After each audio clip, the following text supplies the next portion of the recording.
I used to believe a house could wait for you, that walls remembered your footsteps and a front porch never forgot who built it. I learned how wrong that belief was the second the smell of fresh concrete dust hit me before I even pulled into my driveway. My name is Ethan Walker, and exactly 1 week after leaving town on what should have been the easiest business trip of my career, I came home to discover that my entire house had vanished. Not burned, not damaged, not condemned, gone. The first thing I noticed wasn't the empty lot. It was the silence. My neighborhood had always carried its own soundtrack. Lawn mowers humming in the distance, kids riding bicycles after school, wind chimes swaying beneath shaded porches. But that afternoon, even the birds seemed to avoid my street. My tires rolled slowly across the familiar asphalt until I reached the corner where my mailbox should have welcomed me home. Instead, I found tire tracks pressed deep into the dirt, piles of broken concrete stacked like forgotten building blocks, and yellow survey flags fluttering lazily in the warm Texas breeze. For a second, I honestly thought I had taken the wrong turn. I checked the address on my GPS. Then I looked at the old oak tree standing near the property line. My father planted that tree when I was 8 years old. I remembered holding the shovel while he laughed at how little dirt I actually moved. The tree was still there. Everything else was gone. My suitcase slipped from my hand and landed with a dull thud on the gravel. The air smelled like diesel fuel, sawdust, and wet cement baking beneath the afternoon sun. I could still see fresh bulldozer tracks cutting across what used to be my front yard. The porch where my mother drank coffee every Sunday morning had become a mound of crushed lumber. The living room where we celebrated birthdays and Christmas mornings was buried beneath twisted pipes and shattered bricks. I stood there without moving, trying to convince myself I was dreaming. Maybe I had mixed up neighborhoods. Maybe someone had filmed a movie here. Maybe there was some explanation my exhausted brain hadn't found yet. Then I spotted the small brass house numbers. Lying in the dirt. Number 417. Bent, scratched, but unmistakably mine. That's when reality settled into my chest like cold steel. Someone hadn't damaged my house. Someone had erased it. A white luxury SUV rolled slowly toward the vacant lot before stopping beside me. The driver's door opened with a soft click, followed by the unmistakable scent of expensive perfume drifting through the hot afternoon air. Out stepped Linda Harrington, president of our homeowners association. Perfect blonde hair, designer sunglasses, crisp white blouse without a wrinkle anywhere. She looked less like someone visiting a disaster site and more like she was arriving at a charity luncheon. She glanced across the empty property, folded her arms, and smiled as casually as if she were complimenting freshly planted flowers. "Oh, Ethan," she said, "you're back sooner than expected." My voice barely worked. "Where's my house?" She tilted her head with practiced sympathy that never reached her eyes. "Well, after reviewing the circumstances, the board determined the structure had been abandoned. We acted in the community's best interest." I stared at her, waiting for the joke that never came. "Abandoned?" I repeated. "I left for 7 days." She shrugged. Nobody answered the door. The lawn wasn't maintained. We believed the property had been vacated. 7 days. One business conference in Denver. Boarding passes still sitting in my backpack. Hotel receipts. Conference badges. Every piece of proof that I had simply been away for work. Yet somehow, while I was attending meetings hundreds of miles from home, somebody had decided I no longer owned the place my parents spent 30 years paying for. Linda handed me a neatly folded envelope with the HOA logo printed across the front, as though she were delivering a welcome package, instead of explaining why my entire life had been reduced to rubble. I hadn't opened it yet, but something inside me already knew this wasn't a mistake. It wasn't confusion. It wasn't bad communication.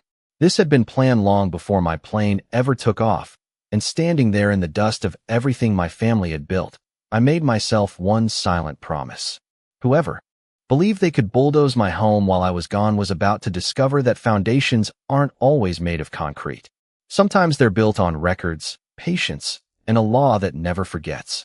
7 days earlier, my biggest concern had been whether I packed the right suit for a transportation engineering conference in Denver. I remember locking my front door just after sunrise while the cool morning air still carried the scent of fresh-cut grass drifting across the neighborhood. The old brass deadbolt clicked exactly the way it always had, followed by the familiar creak of the porch step my father refused to replace because, as he liked to joke, Every honest house deserved at least one complaint. I smiled without realizing it would be the last normal moment I would have with that home. My parents built that house in 1994, long before oversized entrances and decorative stone gates became the fashion around our part of Texas. My father was a structural engineer who believed every beam should outlast the mortgage, and my mother taught elementary school less than 3 miles away for nearly 30 years. Neither of them believed in luxury. They believed in craftsmanship. Every cabinet inside that house came from weekends spent inside our garage with sawdust covering everything we owned. The oak floors were installed one room at a time because paying contractors would have meant delaying my college fund. Even the fireplace carried stones collected during family camping trips across the hill country. Every corner held a memory that could never be purchased from a catalog or replaced by an insurance estimate. After both of my parents passed away within 4 years of each other, selling the property never crossed my mind. Friends suggested I move into something newer with an open floor plan and fewer maintenance headaches. But that place was never just another address. It reminded me who I came from every single morning. The kitchen still smelled faintly of cinnamon whenever sunlight warmed the old wooden cabinets. The screened porch always caught the evening breeze just before sunset, making the wind chimes my mother loved sing softly across. The backyard. Even after all those years, I could still picture my father sitting beneath the oak tree sharpening gardening tools while explaining that real ownership meant taking care of something long after it stopped being convenient. I kept that lesson with me. Every spring, I repainted the fence. Every fall, I cleaned the gutters myself. I repaired cracked bricks before they became expensive problems. I treated that property the same way my parents had, not because anyone required it, but because respecting a home meant respecting the people who built it. That was probably why I never fit into Linda Harrington's vision for the neighborhood. She preferred polished perfection that looked impressive from the street. I preferred authenticity. She loved expensive landscaping companies. I enjoyed mowing my own lawn every Saturday morning with the same riding mower my father bought 15 years earlier. She measured property values. I measured memories. We had crossed paths more than once during HOA meetings. Linda always spoke about protecting community standards, but somehow those standards changed depending on who happened to disagree with her. If someone questioned a landscaping rule, another regulation suddenly appeared. If a homeowner requested clarification about architectural guidelines, new interpretations arrived at the next board meeting. I attended only when absolutely necessary because every conversation somehow became longer than the agenda itself. My house had passed every county inspection. My taxes were current. My insurance had never lapsed. There were no outstanding violations from the city or the county. The only letters I ever received from the HOA involved suggestions rather than actual enforcement, most of which centered around cosmetic preferences rather than legitimate safety concerns. Replace the mailbox. Consider repainting the shutters. Update exterior lighting to better reflect neighborhood aesthetics. I filed every notice inside a small drawer beside my desk and continued living my life.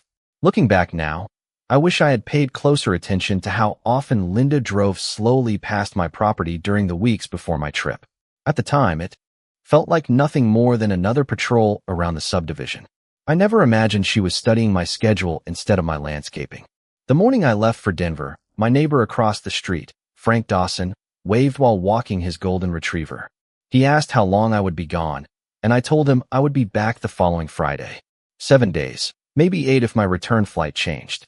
We laughed about airline delays before I climbed into my truck and headed toward the airport. As I merged onto the highway, I glanced once in the rearview mirror. The sunlight reflected off the front windows exactly the way it always had.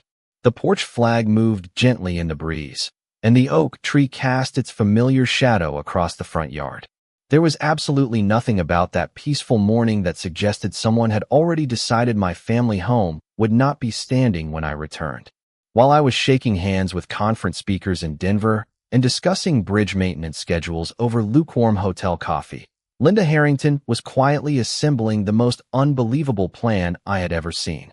I did not learn the full story until much later, after neighbors finally found the courage to talk and public records filled in the missing pieces. It started less than 24 hours after my flight left Austin. Linda called what she described as an emergency HOA board meeting inside the clubhouse. According to the official minutes, The meeting concerned community safety and an allegedly abandoned residence, creating an immediate hazard. That residence was my house. The strange part was that none of my immediate neighbors had reported a problem. Frank Dawson had watered the flowers beside my porch the evening after I left because he knew I would be gone for the week. Mrs. Evelyn Carter, who walked every morning before sunrise, later told me she saw lights inside my living room operating on the automatic timer exactly as they always had. Packages had not piled up. The lawn looked freshly cut because I had mowed it the day before leaving. There was not a single obvious sign that anyone had abandoned anything. None of that mattered. Linda presented photographs, taken from carefully selected angles that made ordinary maintenance items appear dramatic. A stack of lumber from my garage renovation suddenly became construction debris. My covered barbecue grill was described as neglected outdoor equipment. Even the old tarp protecting firewood behind my shed somehow transformed into evidence of property deterioration. Every image told half a story while hiding the rest. She spoke with complete confidence, using polished language that sounded official enough to discourage questions. Community preservation, immediate liability, structural uncertainty, neighborhood risk. Those phrases appeared over and over inside the meeting notes. The board members, most of whom rarely challenged Linda, accepted her recommendations one vote after another. Later, one former board member admitted that nobody had independently inspected my property. They simply trusted the documents placed in front of them. The following morning, Linda contacted a local demolition contractor. She introduced herself as the authorized representative for the Homeowners Association and explained that the structure required immediate removal under emergency authority. The contractor requested permits. Somehow, permits appeared. He requested written authorization. That appeared too. Looking back through the timeline, every signature arrived with remarkable speed, almost as though someone had already prepared the paperwork before the meeting ever happened. What makes the entire situation even stranger is that several employees asked reasonable questions during the process. One equipment operator reportedly wondered why a house that looked occupied needed to come down. Another worker noticed family photographs still visible through the front windows. Linda reportedly answered every concern with the same calm explanation. The owner permanently relocated, legal notices expired, and the association had obtained full authority to proceed. She delivered those sentences so confidently that people stopped asking. Confidence can be surprisingly persuasive when wrapped in expensive clothes and official letterhead. Meanwhile, my telephone remained completely silent. No voicemail, no electronic mail, no certified letter waiting at my hotel. My emergency contact information had been on file with the HOA for years, including my mobile number, work email address, and office address. I had even submitted my travel itinerary before leaving because the association requested residents notify management whenever they would be away for more than 3 days. Ironically, the very form intended to help protect my property became proof that Linda knew exactly when I would not be home. She knew when my flight departed. She knew when it returned. She knew the narrow window during which nobody would open the front door. By the third day of my trip, demolition equipment rolled onto my property shortly after sunrise. Neighbors later described hearing backup alarms echo across the subdivision while diesel engines idled beneath the oak tree my father planted decades earlier. Several residents stepped outside expecting to see road repairs or utility work. Instead, they watched construction fencing surround my yard. Frank immediately walked over and asked what was happening. A supervisor politely showed him a folder containing permits and authorization forms carrying official-looking stamps. Frank later admitted he assumed everything must have been legitimate because the paperwork looked complete. Mrs. Carter hesitated on the sidewalk with her coffee mug in hand before quietly returning inside. Another neighbor began recording short videos from an upstairs bedroom window because something about the entire scene did not feel right. At the time, nobody realized those few minutes of footage would eventually become some of the most important evidence in the entire case. Linda stood near the entrance wearing a bright safety vest over her designer clothes, greeting contractors with cheerful confidence while pointing toward my house as if she were directing an ordinary landscaping project. She smiled for photographs. She thanked workers for improving the neighborhood. She behaved like someone unveiling a beautiful new community feature instead of removing the place where 3 generations of my family had built their lives. By the time my return flight touched down in Texas, the plan she had carefully orchestrated over 7 days was complete, and she genuinely believed every document, every signature, and every carefully rehearsed explanation had buried the truth along with my home. I stood there for what felt like an hour, although the sun had barely shifted across the sky. The envelope Linda handed me remained unopened in my hand because I could not bring myself to look at another piece of paper pretending to explain why my life had been reduced to an empty lot. Every familiar landmark was gone except the old oak tree standing alone beside broken concrete, like the last witness refusing to leave the scene. A warm breeze carried the smell of fresh lumber mixed with diesel exhaust, and every breath reminded me that this destruction was not old history. It had happened only days earlier. The contractor's equipment was still parked at the edge of the property, as though another job might begin at any moment. I finally looked directly at Linda. "You had no right," I said quietly.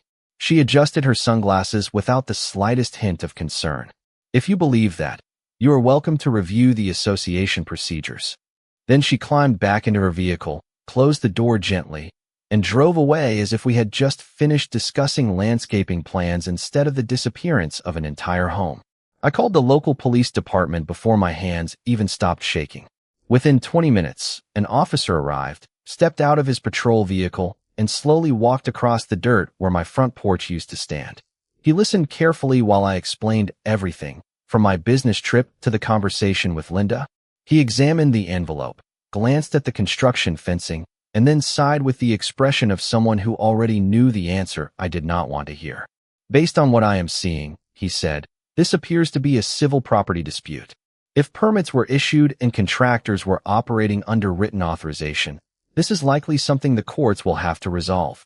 Civil dispute. Those 2 words echoed inside my head louder than the bulldozers probably had. I asked whether anyone could simply remove another person's house while they were away for work. He admitted the situation was highly unusual, but explained that his authority was limited unless there was clear evidence of criminal activity. He encouraged me to preserve every document and speak with an attorney immediately. As frustrating as his answer felt, I could tell he was trying to be honest rather than dismissive. After he left, I contacted the county permitting office. The woman who answered located a permit number matching my address. She sounded completely confident while reading from her computer screen. According to the record, demolition approval had been processed several days earlier. I asked who requested it. She paused for several seconds before saying she could not release additional information over the telephone. I drove straight to the county administration building, still carrying my suitcase because I had not even checked into a hotel. Inside the records office, the air conditioning felt almost painfully cold after the Texas heat outside. I requested copies of every document connected to my property. The clerk politely informed me that some files required formal processing and could not be released immediately. Everything suddenly seemed to move at the slowest possible speed. Every answer came with another form. Every form came with another waiting period. By late afternoon, I contacted my homeowner's insurance company. The representative listened patiently before placing me on hold several times to consult supervisors. When she returned, her voice had become noticeably more careful. She explained that because the demolition appeared to involve authorized third parties claiming legal authority, the claim would require an extensive investigation before any coverage decision could be made. Another delay. Another door that refused to open. I spent that first night in a small business hotel less than 10 miles from the neighborhood I had called home for nearly 2 decades. My suitcase remained unopened beside the bed because unpacking somehow felt dishonest. I kept replaying the same question over and over. What had everyone else seen that I had missed? Before trying to sleep, I finally opened Linda's envelope. Inside was a neatly organized packet containing HOA letterhead, meeting summaries, photographs, and references to regulations I had never violated. At first glance, everything looked remarkably official. The language was polished.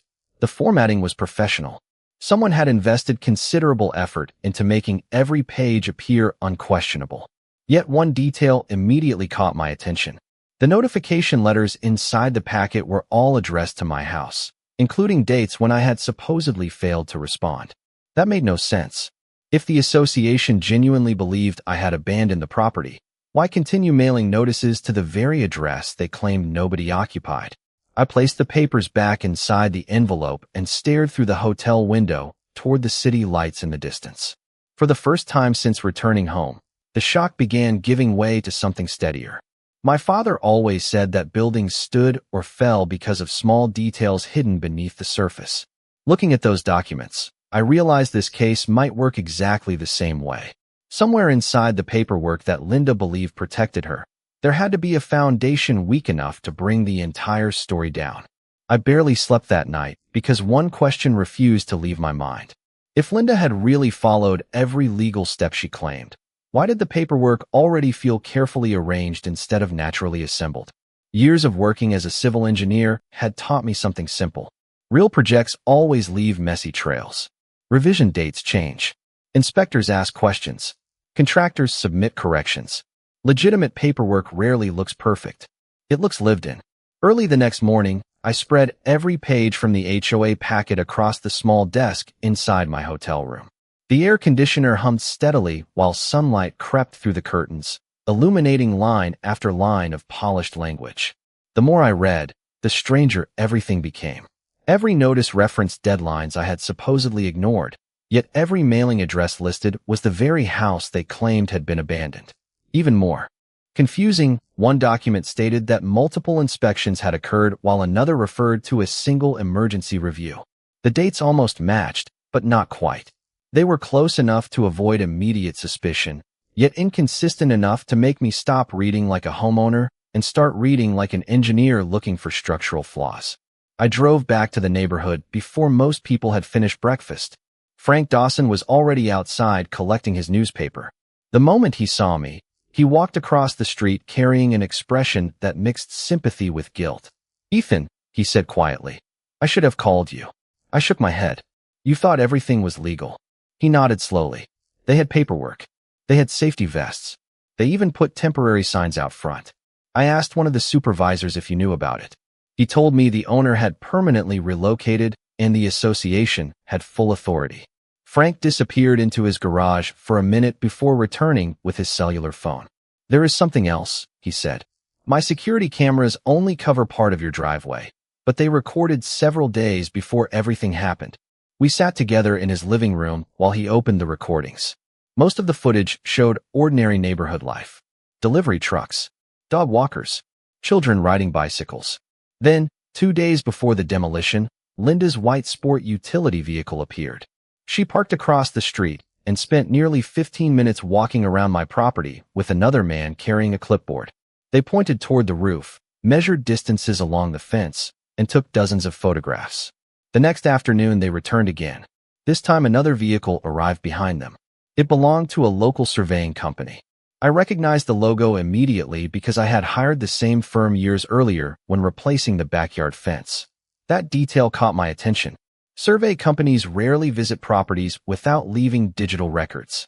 Before leaving Frank's house, I thanked him and copied the security footage onto a portable drive. It was the first piece of evidence that showed planning rather than emergency. Action. My next stop was the surveying company.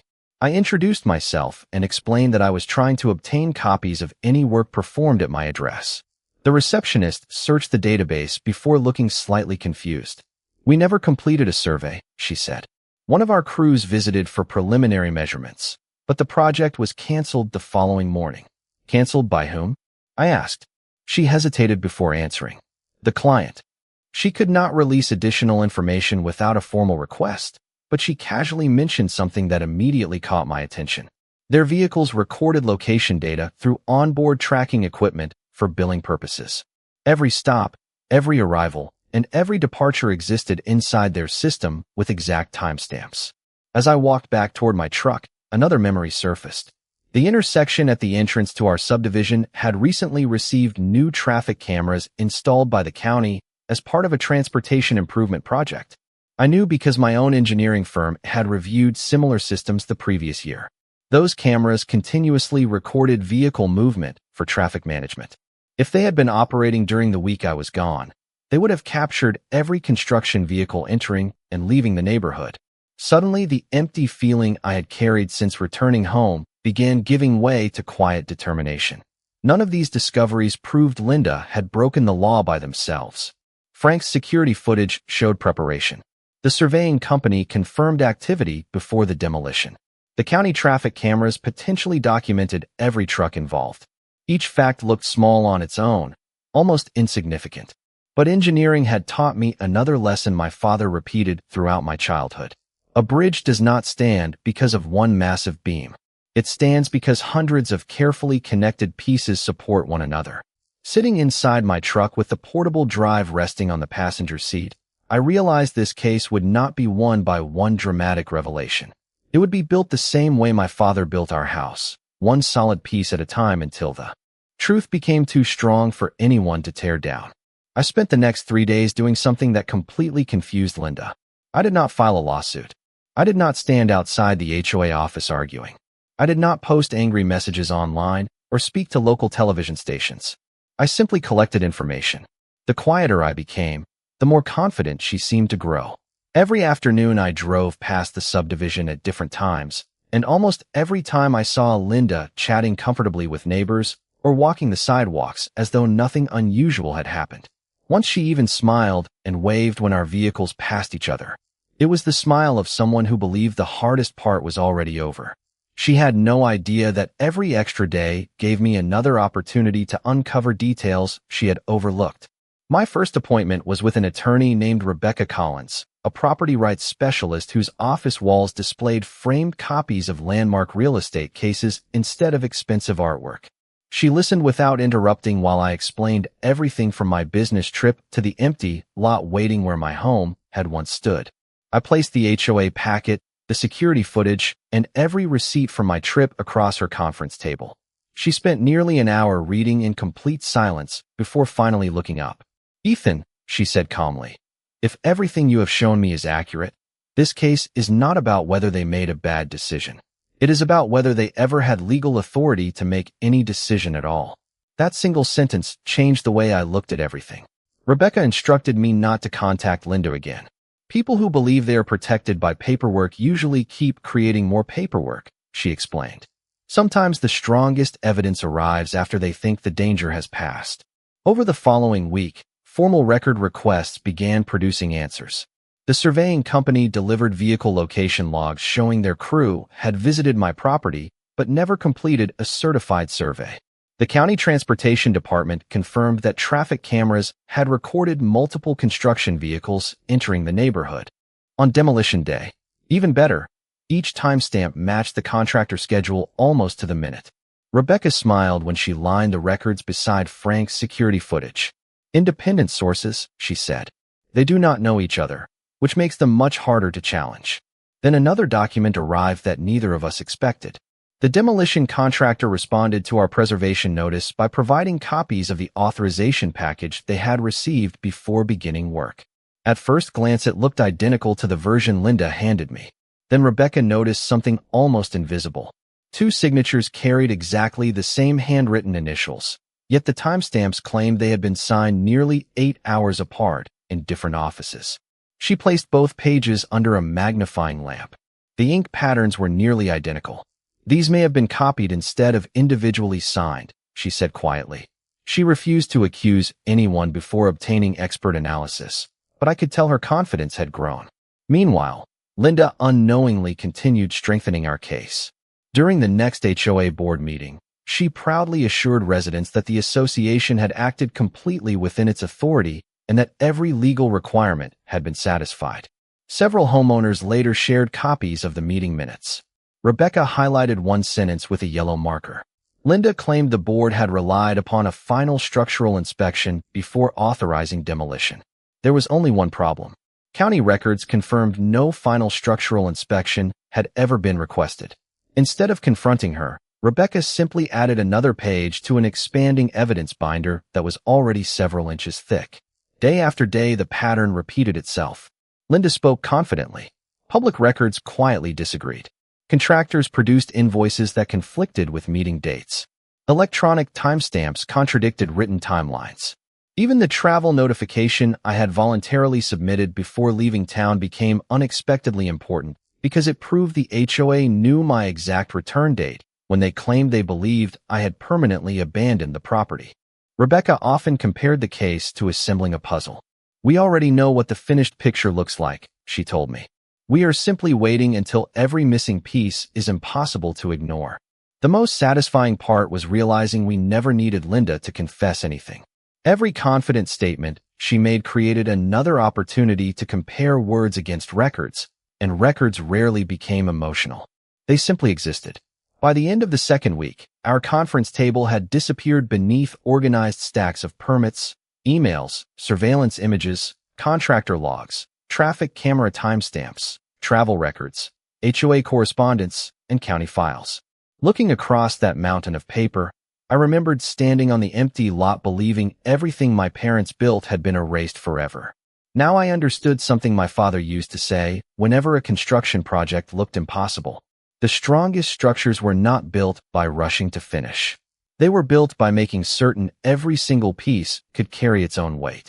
Linda thought she had buried my home beneath concrete and paperwork. She never imagined that the paperwork itself would become the foundation of the case that would eventually bring her entire story crashing down. I had imagined the courtroom 100 different ways during the months leading up to the trial, but nothing prepared me for how ordinary it looked. Sunlight filtered through tall windows. The wooden benches carried decades of quiet conversations, and the steady ticking of the courtroom clock somehow sounded louder than anyone speaking. Rebecca Collins sat beside me with several organized binders stacked neatly across our table. Every document had colored tabs. Every photograph had a corresponding timestamp. Every page had a purpose. Across the aisle, Linda Harrington arrived wearing another perfectly tailored white suit, carrying herself with the same confidence she displayed the afternoon she stood on the empty lot where my family home had once stood. She greeted members of the HOA board with polite smiles before taking her seat, occasionally whispering to her attorney as though this hearing were simply another administrative meeting. Looking at her, nobody unfamiliar with the case would have guessed she was about to defend one of the most extraordinary property disputes our county had ever seen. When the proceedings began, the judge spoke calmly and deliberately, reminding both parties that the courtroom existed to determine facts rather than emotions. Rebecca stood first. She did not begin with dramatic language or accusations. Instead, she walked the court through a simple timeline. My employment records confirmed I had traveled for a scheduled engineering conference. Airline boarding passes documented both departure and return dates. Hotel invoices established my location throughout the trip. The travel notification submitted to the HOA before my departure demonstrated that the association knew exactly when I would leave and exactly when I planned to return. One by one, the foundation of the abandonment claim began to weaken. Linda's attorney argued that the board acted in good faith based upon information available at the time. Rebecca responded by introducing the security footage from Frank Dawson's cameras. The video showed Linda inspecting my property days before demolition while my house remained fully furnished, maintained, and visibly occupied. Next came the surveying company representative, who testified that preliminary measurements had been requested, but no certified survey had ever been completed because the project was canceled before final approval. Then county transportation officials verified traffic camera records documenting construction vehicles entering the subdivision according to a schedule that had clearly been organized well in advance. None of those witnesses sounded emotional. They simply described records created during ordinary business operations. The judge listened carefully, occasionally making handwritten notes without interrupting. Then came the documents. Rebecca projected 2 authorization forms onto a large courtroom display. At first, they appeared identical. She slowly enlarged the signatures until subtle details became visible. A forensic document examiner explained that the initials appearing on 2 separate approvals showed characteristics consistent with mechanical reproduction rather than independent handwritten execution. The courtroom grew noticeably quieter. Linda shifted slightly in her chair for the first time that morning. Her attorney attempted to redirect attention toward procedural authority, arguing that even if paperwork contained administrative irregularities, the HOA still believed it possessed legal authorization. Rebecca answered with one final exhibit. She displayed the official county inspection database. According to certified public records, No final structural inspection had ever been requested for my property, despite Linda's public statements claiming exactly the opposite during HOA meetings. Rebecca then introduced those meeting minutes into evidence. The words appeared on the courtroom screen exactly as they had been recorded. Linda had personally assured homeowners that a final inspection supported the decision. The county database demonstrated that no such inspection existed.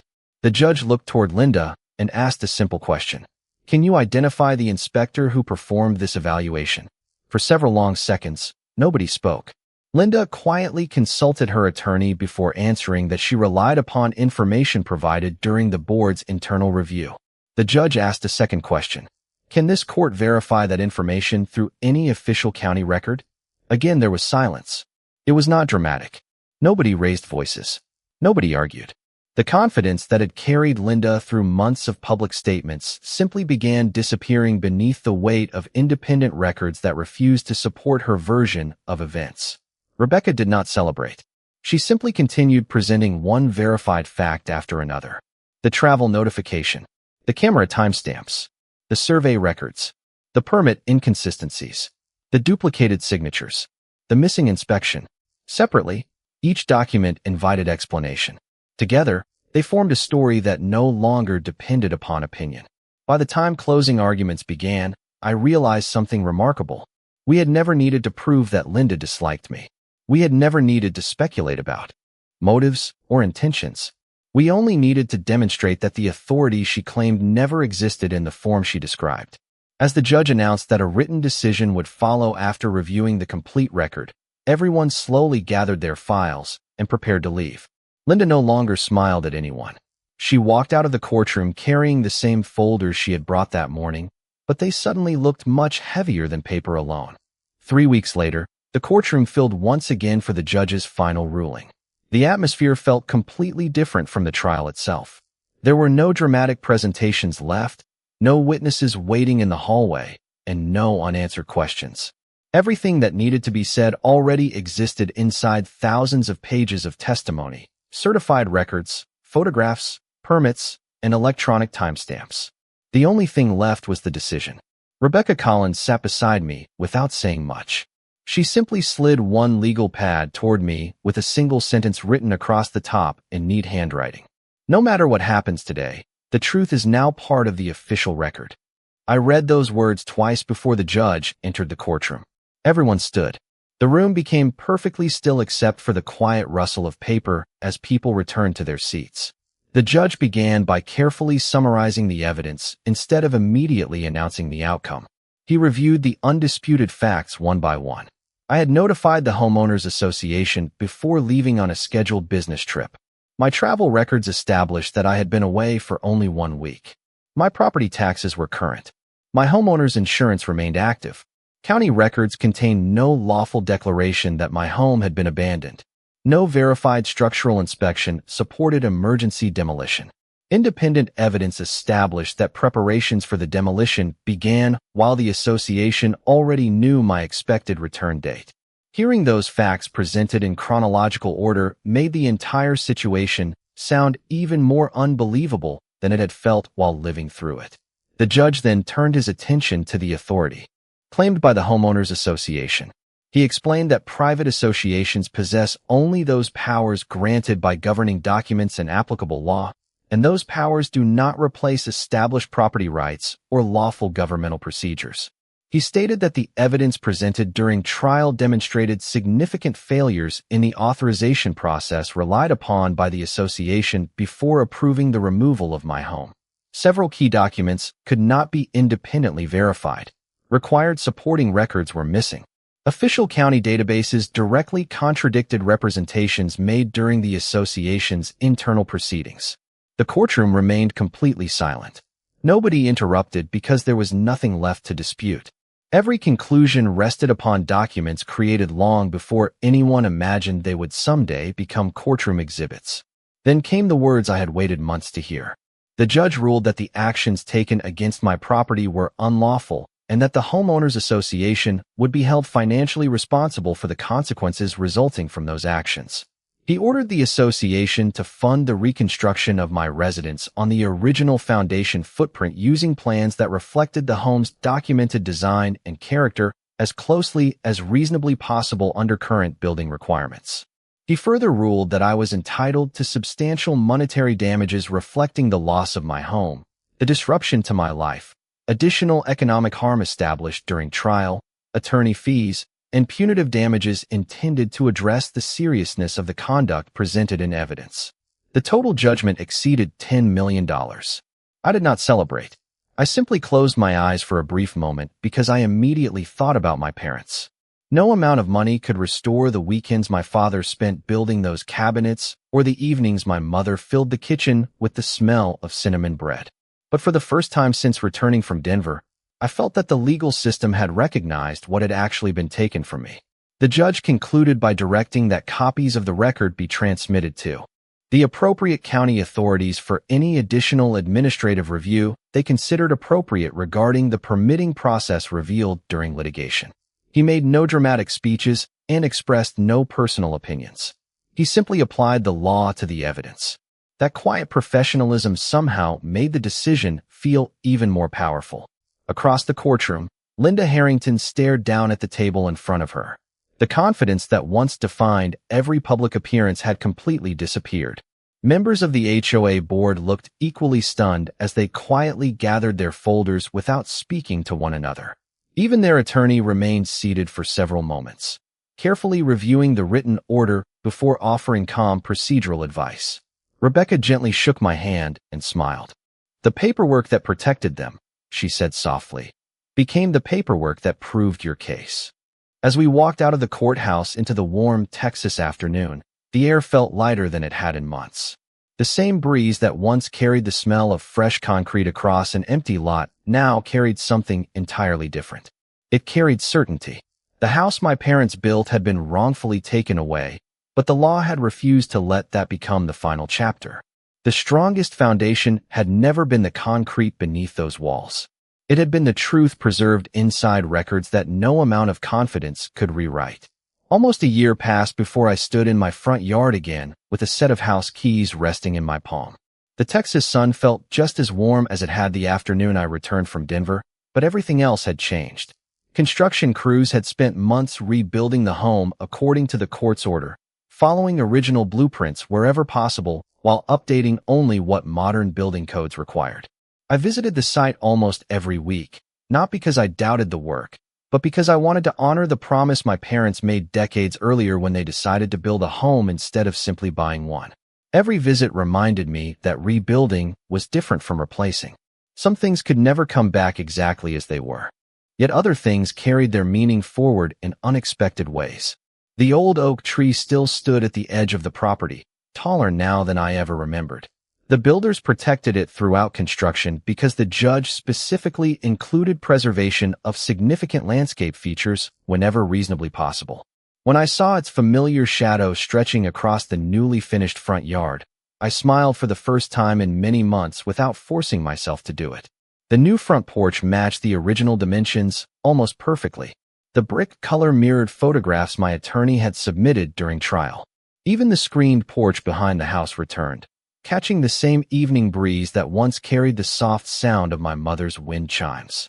Those original chimes had been lost forever, but one of my neighbors surprised me with an identical handmade set crafted by a local artisan after seeing old family photographs. The first afternoon they rang in the wind. I closed my eyes and remembered quiet Sunday mornings that no courtroom could ever measure in dollars. Inside the house, the builders recreated details that most visitors would probably never notice. The fireplace incorporated stones recovered from the original foundation wherever safety standards allowed. The kitchen cabinets followed my father's measurements preserved in old renovation drawings that I had stored digitally years earlier. Even the brass house numbers, bent and scratched after the demolition, were carefully restored instead of replaced. They hung beside the front door exactly where they belonged, carrying every mark earned through time. One detail mattered to me more than anything else. The old porch step had always produced a small creak whenever someone walked across it. Modern construction naturally eliminated that sound, But one carpenter quietly installed a handcrafted wooden threshold beneath the entrance using reclaimed wood from the original structure. It produced the faintest familiar creak every time I stepped inside. I never asked whether he planned it that way. Some acts of kindness do not require explanation. Life inside the neighborhood also changed. Linda Harrington no longer served on the Homeowners Association board. Several board members resigned during the months following the judgment, and homeowners elected an entirely new leadership team committed to transparency instead of intimidation. The first letter I received from the new board did not contain warnings or demands. It simply welcomed me home and included updated contact information along with a written commitment to improving communication between residents and the association. Frank Dawson joked that it was the shortest HOA meeting anyone could remember because people finally spent more time listening than speaking. Looking back now, I realized the most valuable thing I recovered was never the financial judgment. Money helped rebuild walls, replace furniture, and restore stability, but it was never the true victory. The real victory came when the official record reflected the truth exactly as it happened. Future homeowners would know that property rights mattered. Contractors would ask harder questions before accepting extraordinary instructions. Association boards would understand that authority existed within legal boundaries instead of personal confidence. Sometimes justice protects far more people than those whose names appear on the lawsuit. Every so often, I still unlock the front door after returning from a business trip and pause for a moment before stepping inside. I listen to the breeze moving through the oak tree, hear the gentle sound of the porch threshold beneath my feet, and remember the promise I made while standing on an empty lot surrounded by dust. Whoever believed they could erase my family's history discovered something they never expected. A home is never defended by wood, brick, or concrete alone. It is defended by truth, patience, and the quiet determination to keep building even after everything appears lost. My father once told me that the strongest foundations are the ones nobody notices because they simply refuse to fail. He was talking about houses when I was a child, but now I understand he was really talking about character. In the end, my family's home stood again because the same principles that held it together from the beginning also carried me through the hardest year of my life. Some people believe they can rewrite another person's story with enough paperwork and enough confidence. They forget that facts leave footprints, records remember what people say, and the law has a remarkable way of finding foundations that are built to last.